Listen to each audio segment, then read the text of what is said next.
Entonces, hoy día vamos a hablar sobre la Constitución, ¿vale? Es importante que nosotros podamos hacer un análisis de la Constitución que tenemos actualmente para que después podamos abordar el proceso constituyente que estamos viviendo hoy día, ¿vale? Y para eso, lo primero que vamos a hacer, bueno, primero, antes de empezar, vamos a repasar un poquito lo que hemos visto en las clases anteriores. Eh, Nosotros vimos, ¿cierto?, las bases conceptuales de la institucionalidad chilena. Hablamos sobre el Estado, cuya finalidad es siempre el bien común, ¿cierto?, y que posee elementos como el territorio, la población, el poder y la soberanía. Si nosotros vemos, desglosamos, ¿cierto?, estos elementos, vemos que la población es el conjunto de personas, ¿cierto?, pueblo o nación, que está compuesto por ciudadanos y que posee una estructura o un régimen político. Dentro de este régimen político encontramos la monarquía, que puede ser parlamentaria, la democracia, que puede ser presidencial o semipresidencial, y la autocracia, donde hablamos del totalitarismo y el autoritarismo. Hablábamos también de territorio, ¿cierto?, que este puede ser real o ficticio. Hablábamos de la nación, que está unida al Estado por vínculos materiales y espirituales. El poder, ¿cierto?, que es la máxima potestad del Estado y que se lo detenta, ¿cierto?, el gobierno con su conjunto de autoridades. También hablábamos de un tema muy importante que es la soberanía, en donde hablábamos de qué es la voluntad jurídica del Estado, que puede ser tanto externa, ¿cierto?, cuando hablamos de la igualdad frente a otros estados, o también que puede ser una interna, cuando hablamos del principio de autonomía de los estados. De la clase anterior, cuando hablamos sobre el Estado, ¿quedó alguna duda, alguna pregunta?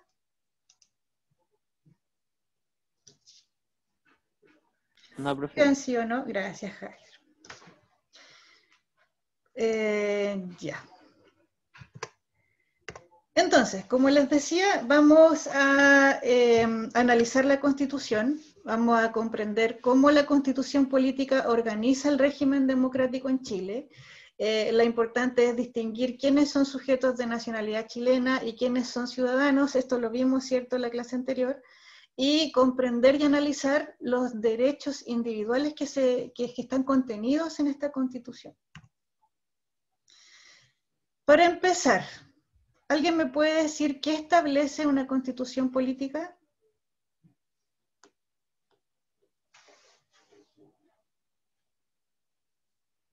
Chicos, espero respuestas. ¿Qué establece una constitución? Lo hemos comentado un montón de veces.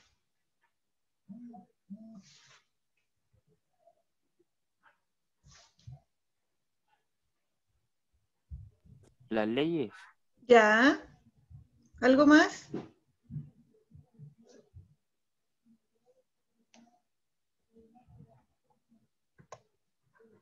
Miren, una constitución política viene siendo la ley fundamental de un Estado, o sea, la ley más importante de una nación.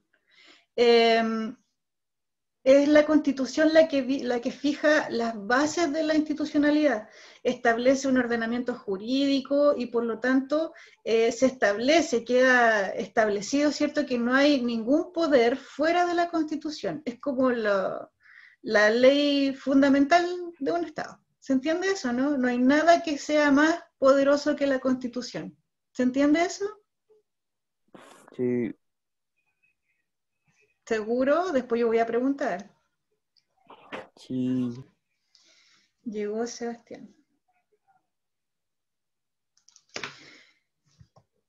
En el siglo XX nosotros hemos tenido dos constituciones. Tenemos la Constitución de 1925 y la Constitución de 1980, que es la que nos rige hasta ahora.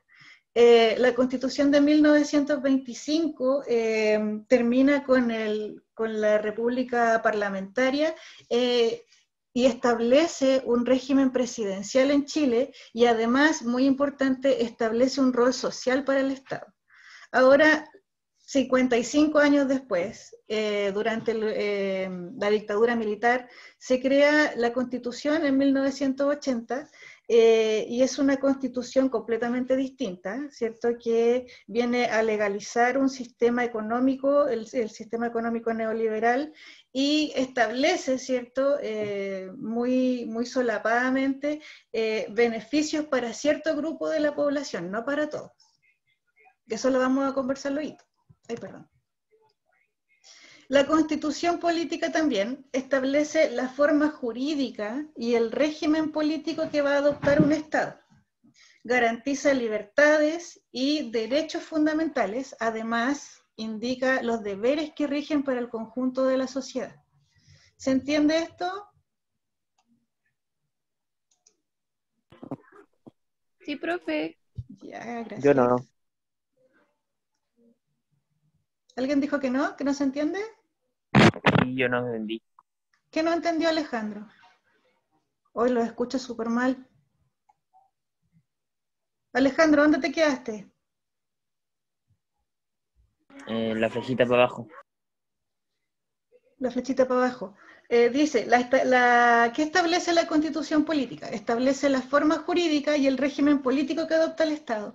Entonces, por ejemplo, acá en la Constitución va a decir, Chile es una república democrática y va a establecer derechos, ¿cierto? Y libertades que tú como nacional vas a tener, y además indica los deberes, además de los derechos, los deberes que rigen en esta sociedad. O sea, en la Constitución nosotros encontramos toda la estructura del país, cómo se dividen los poderes del Estado, cuáles son mis derechos, mis deberes, cuándo yo soy ciudadano. Espérenme un poquito, chicos, por favor, un segundito.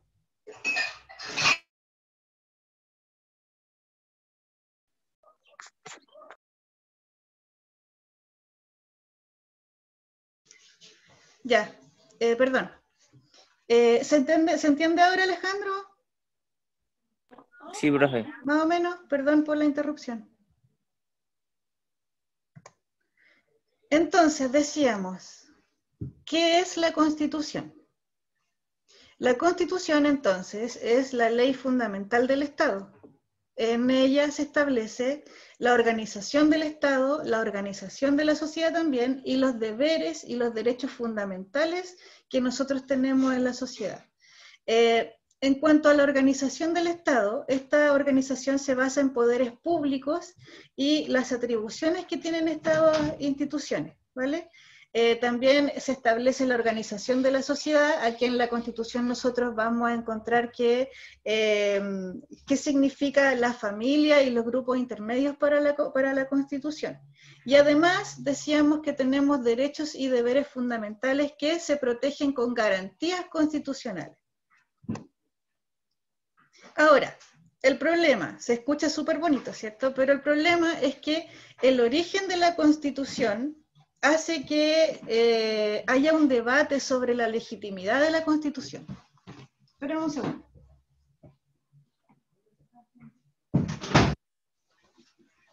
Ya. Que haya un debate sobre la legitimidad de la Constitución. ¿Por qué? ¿Se imaginan por qué?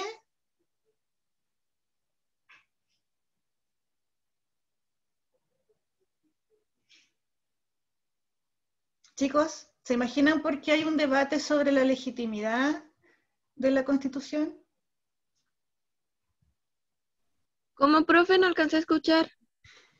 Es que la Constitución fue hecha en 1980, ¿cierto? Entonces, a partir de ese origen de la Constitución, de cuándo y cómo se escribe, hay un debate, hay una controversia, una problemática sobre la legitimidad democrática que tiene la Constitución. ¿Se imaginan por qué? Oh, Dios.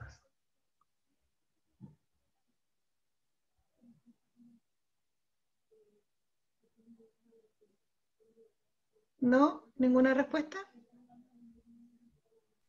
Pues no. No.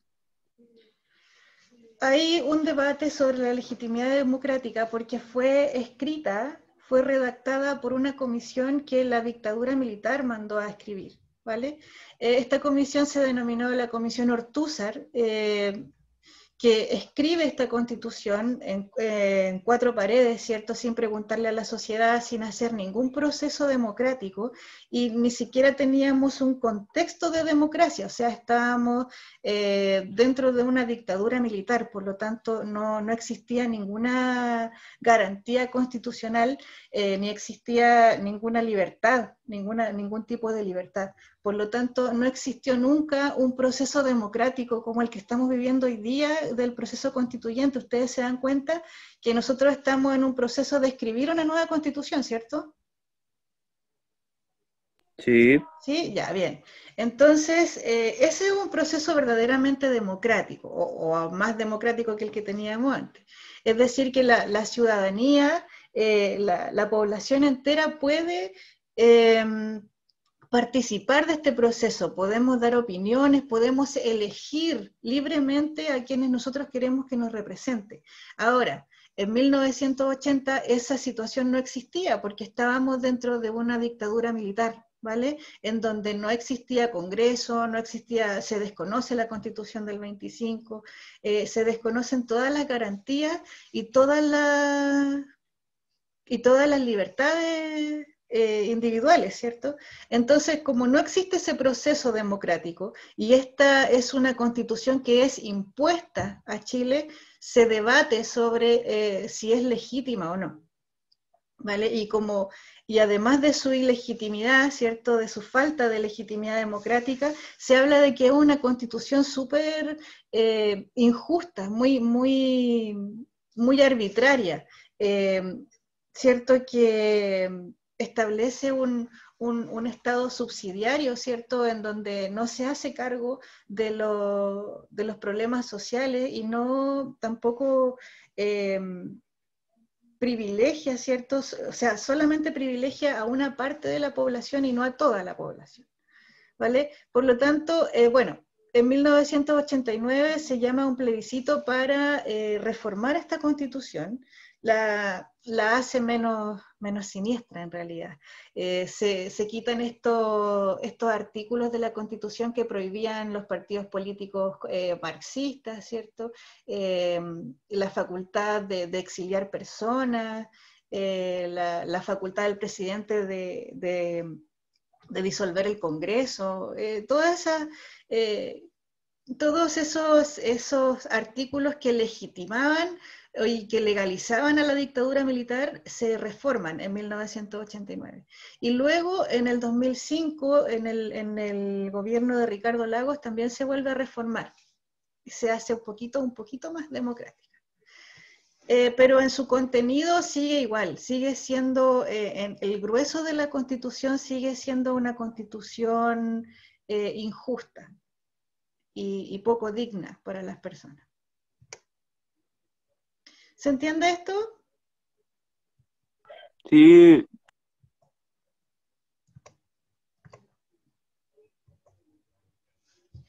Entonces, los derechos constitucionales, decíamos que la Constitución tiene derechos y deberes que hay que respetar, ¿cierto? Estos derechos individuales son derechos fundamentales, los que se denominan los derechos humanos, ¿cierto? Sus características son que estos derechos son inherentes, es decir, que nacen con nosotros, son inalienables, quiere decir que no se pueden desconocer, son absolutos, son inviolables y son imprescriptibles. Imprescriptibles quiere decir que cuando uno transgrede estos derechos, viola los derechos humanos, este delito nunca prescribe, nunca deja de ser un delito. En el artículo 19 de la Constitución se asegura un conjunto de derechos para las personas. Estos derechos se clasifican en derechos de primera generación, que son los derechos civiles o políticos, los de segunda generación, que son derechos económicos, culturales, sociales, y los de tercera generación, que se denominan derechos de solidaridad. ¿Se entiende? ¿Hay alguna pregunta hasta acá? No, profe. Entonces, Nosotros, la clase anterior también estuvimos hablando sobre la ciudadanía y la nacionalidad, ¿cierto? Decíamos que la nacionalidad es un vínculo jurídico, ¿cierto?, entre una persona y el Estado. La nacionalidad puede derivar de dos fuentes, ¿cierto?, que son las originarias y las derivadas. Las originarias son el ius sanguinis, ¿se acuerdan de eso, no? ¿No? Ius sanguinis, ius solis. Algo. Algo. El ius sanguinis, que es el derecho de sangre, quiere decir que si mis padres, si mi padre o mi madre es chilena, yo también puedo ser chileno aunque no haya nacido en Chile, ¿vale? Y el ius solis quiere decir que cualquier persona que nace en territorio chileno puede optar por la nacionalidad chilena. ¿Se acuerdan de eso? ¿Sí? Sí, ahora sí. Bien. Sí. Y las otras que son derivadas, ¿cierto? La nacionalidad se puede obtener por carta de nacionalización y la nacionalización por gracia. Por ejemplo, cuando yo me destaco en algún ámbito de la sociedad, por ejemplo, en el deporte, en la cultura, en la economía, en la ciencia, el Congreso puede otorgarme a mí la nacionalidad por gracia. ¿Se acuerdan de eso? Lo vimos en la clase anterior. Sí. La nacionalidad también se puede perder, ¿sí o no? Sí. Se pierde por cancelación de la carta de nacionalización, por ley que revoque la nacionalización por gracia, por pelear por el enemigo, ¿cierto?, en caso de guerra, y por la renuncia voluntaria, recuerden eso. Uno puede renunciar voluntariamente pero, a la nacionalidad chilena, pero siempre y cuando tenga otra nacionalidad.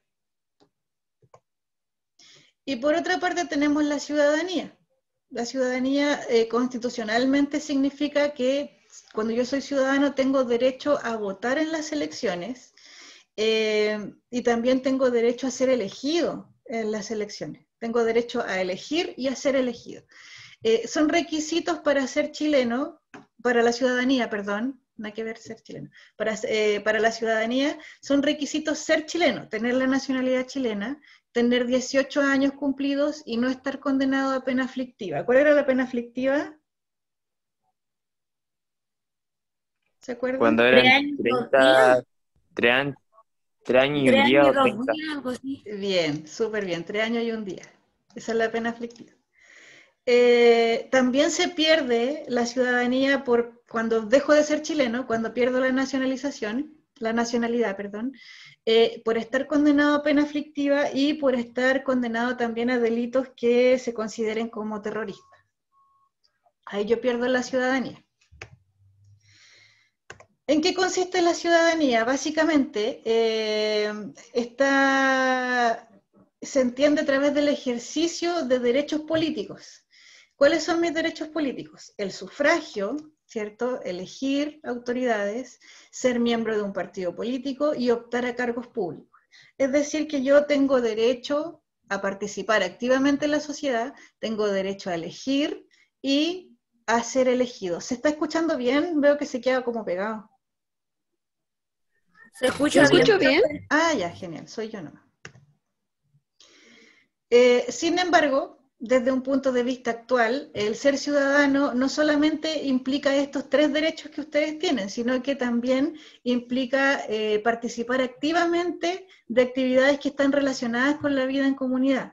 Por ejemplo, ocuparse de los asuntos públicos, pertenecer a grupos que promuevan diversas causas, etc. Yo participo, tengo una participación ciudadana cuando formo parte de la Junta de Vecinos, por ejemplo, o de una organización no gubernamental como el Greenpeace o el Techo para Chile, cuando pertenezco a estos movimientos sociales, etcétera. Incluso cuando pertenezco a un club de fútbol, ¿cierto? También estoy participando, tengo una participación activa en la ciudadanía. ¿Se entiende hasta acá? ¿Queda alguna duda? No, ¿Qué otras formas de ejercicio activo de la ciudadanía conocen?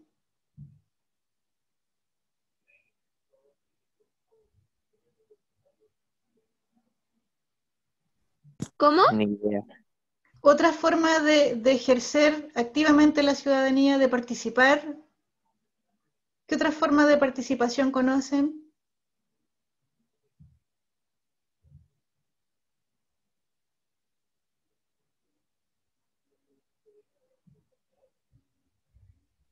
No sé si esté correcto, pero presidencia, o sea, ser presidente. ¿Eso? Claro, por ejemplo, esos son las formas tradicionales de participar en la política, ¿cierto?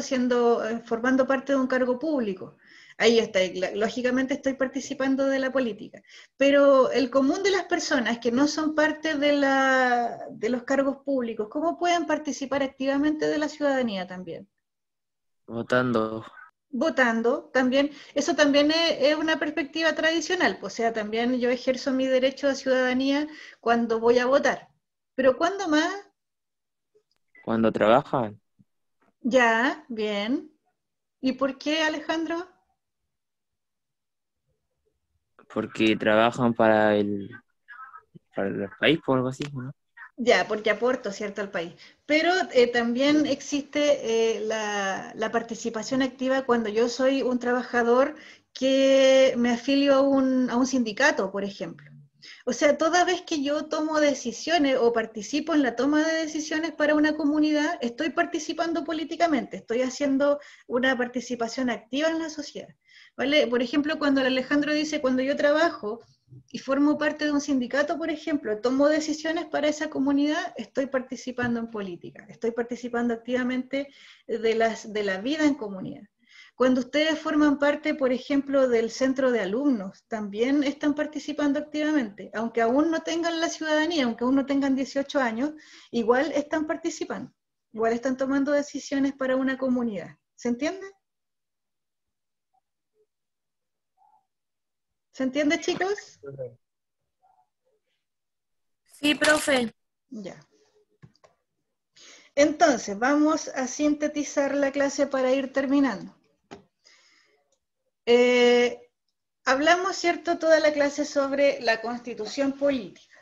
Decíamos que la Constitución es la ley fundamental del Estado, que tiene un origen en el que se debate su legitimidad democrática, ¿cierto?, porque fue promulgada en 1980, porque fue escrita en dictadura, porque fue escrita por una comisión que determina, ¿cierto?, a Augusto Pinochet, el dictador, la determina él y la escriben según las cosas que a ellos les convenían, ¿cierto? Y que viene a legalizar un sistema dictatorial y un sistema económico que abre, ¿cierto?, la brecha de la desigualdad. Por lo tanto, en su origen, la promulgación de la Constitución está siendo debatida. Y por eso mismo, en este contexto, ¿cierto?, actualmente se está haciendo este proceso constituyente, ¿cierto?, para escribir nuevamente la Constitución a partir de cero. Es decir, no se va a volver a reformar la Constitución, sino que se va a hacer una Constitución completamente nueva. Esta Constitución, la de 1980, tiene cambios, tiene algunos cambios. En 1989 deja de legalizar el régimen dictatorial y en el 2005, ¿cierto?, también se le hacen algunas reformas en el gobierno de Ricardo Lagos. Si vamos al grueso de la Constitución, nosotros vemos que establece la organización del Estado. Por ejemplo, en el primer capítulo, en donde se habla de las bases de la institucionalidad, decimos que Chile es una república democrática. ¿Qué tipo de democracia tenemos nosotros en Chile? ¿Directa o indirecta? directa. ¿Directa, seguro? Sí. No, indirecta, chicos. La democracia directa es cuando las personas, los ciudadanos en su conjunto, participan de la votación de las leyes. Por ejemplo, En cambio, nosotros en Chile tenemos una democracia indirecta, ¿cierto? Una democracia representativa. ¿Por qué? Porque nosotros no participamos directamente, sino que nosotros participamos en la elección de nuestros representantes. ¿Se entiende? Sí, profe. Ya. Somos entonces una república democrática, somos un Estado soberano y un Estado unitario. Eso significa que hay una sola ley, ¿cierto? La Constitución rige para todo el Estado. Es una sola ley para todo el territorio nacional. No como, por ejemplo, los estados federales cuyas provincias tienen distintas leyes. Hay un poder central, pero los distintos estados, o sea, el país se divide en distintos estados. Un ejemplo de eso, de repúblicas federales, por ejemplo.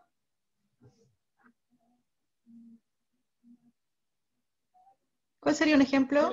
Brasil. Brasil, súper. Argentina, Estados Unidos, México, etc.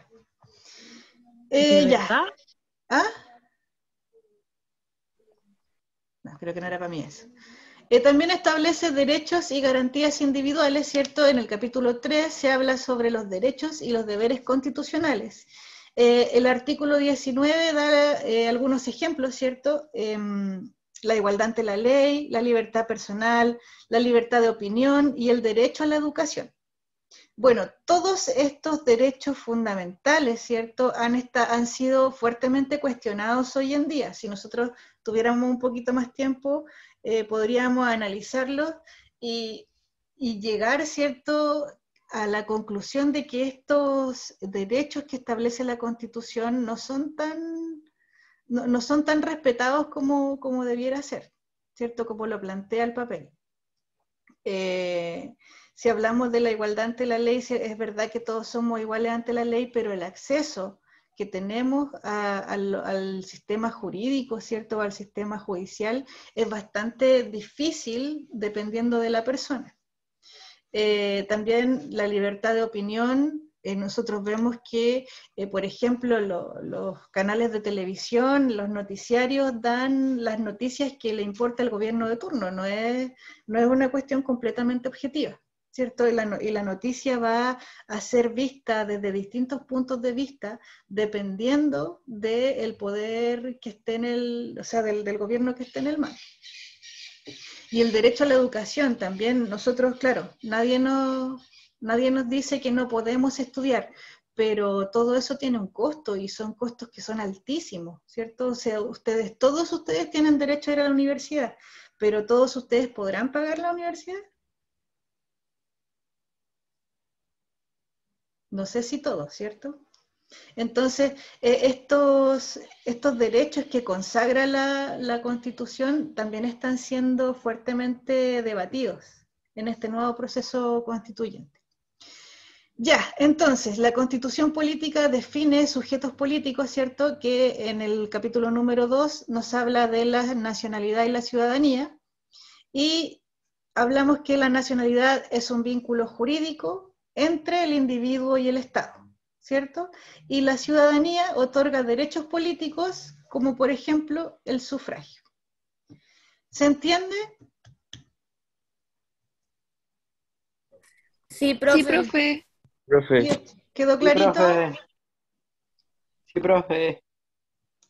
¿Hay alguna duda? ¿Alguna pregunta? No. Márquez. Ya. ¿Ninguna duda? ¿Ninguna pregunta? Ah, profe, y si uno nace en otro país Ya. y sus padres son chilenos, ¿qué nacionalidad son? Ahí se acoge al derecho de sangre, ¿cierto? Al jus sanguinis. Si mis papás son chilenos, si yo, por ejemplo, yo nací en Dinamarca o nací en Bolivia, pero mis dos papás son chilenos, yo puedo optar a la nacionalidad chilena. Después, cuando yo quiera. Ah.